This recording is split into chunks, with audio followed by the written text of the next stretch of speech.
次の、最も重視すべき教育とは SPM さん34歳既婚の自営業です。男性か女性か分かんないんですけども、岡田さんがご子息の教育をする際、最低限これだけはできるようにさせたいと思ったことは何ですか。またそれは達成できましたか。はい、ご子息と女の子ですけども、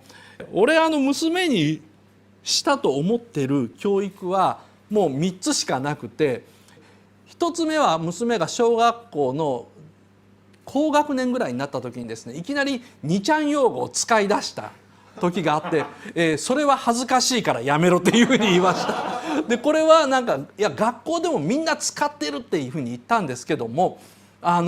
みんなかどうかよく思い出せと。学校の中でみんな使っているように見えて、使ってるやつと使ってないやつ、同じ2ちゃんを見ててもすぐ使うバカと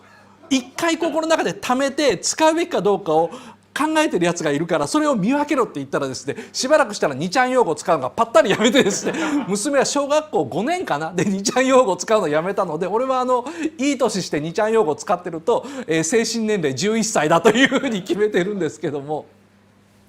で、これが1つ目ですね。で2つ目はですね、自分で飯が作れることです。これは別に女の子だからっていうのではなくてですね、飯を作ることができなければ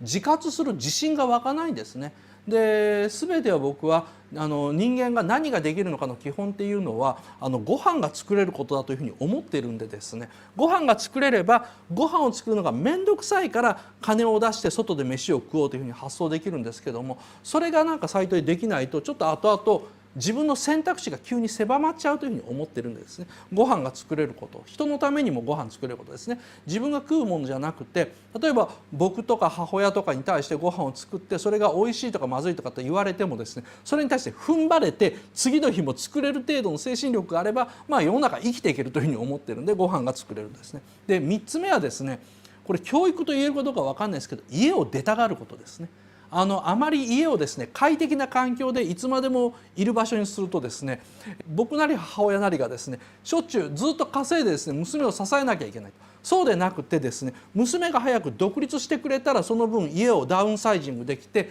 コスト下がってやりたいことが増やせるわけじゃないですか。なので家をあんまり快適にせずにですね、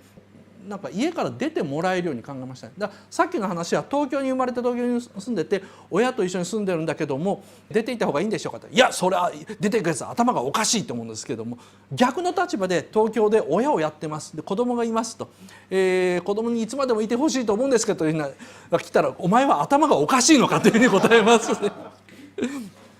はい、